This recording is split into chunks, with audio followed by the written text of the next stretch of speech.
Hello everyone, आज हम शिक्षा निदेशालय राष्ट्रीय राजधानी क्षेत्र दिल्ली का हिंदी माटी वाली वर्कशीट 90 करेंगे 15 फरवरी की। प्यारे बच्चों, माटी वाले का आज हम अंतिम अंश पढ़ेंगे। तो ठिरी बांध पुनवार्स के साहब ने उससे पूछा कि वह रहती कहाँ है। तुम तहसील से अपने घर का प्रमाण पत्र ले आना। मेरी जिंदगी तो शहर के तमाम घरों में माटी देते गई साहब। अब टिहरी बांध पुनर्वास के साहब जो थे उससे पूछते हैं कि वह कहाँ रहती है, अपने घर का क्या ले आए, अपने घर का जो है प्रमाण पत्र वो ले आए। तो अब वो क्या करते हैं, वो प्रमाण पत्र जो है मंगा लेते हैं। तो उसके बाद वो क्या कहती है, वो कहती है साहब हम जो है ना, हम तो बस मिट्टी जो है माठ खाने में मिट्टी देते देते ही हमारी जिंदगी गुजर गई। माटी कहाँ से लाती हो, ये पूछते हैं। माठ खाना से लाती हूँ माटी। वह माठ खाना चढ़ी है तेरे नाम, यानी वो माठ खाना तेरा है।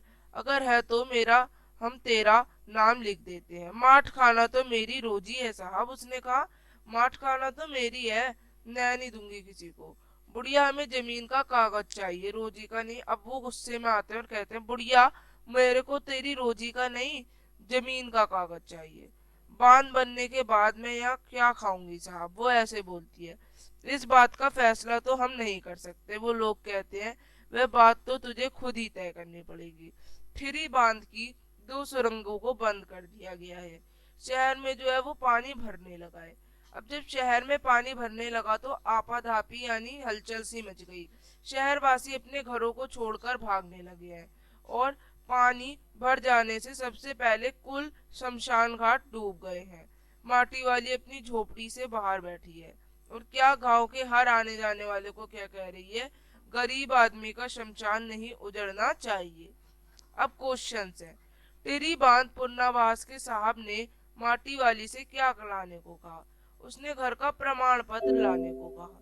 दूसरा प्रश्न है, गरीब आदमी का शमशान नहीं उजड़ना चाहिए क्या है। गरीब आदमी का शमशान नहीं उजड़ना चाहिए, इस कथन का मतलब है कि गरीबों के रहने का जो आश्रय है वो नहीं छिनना चाहिए।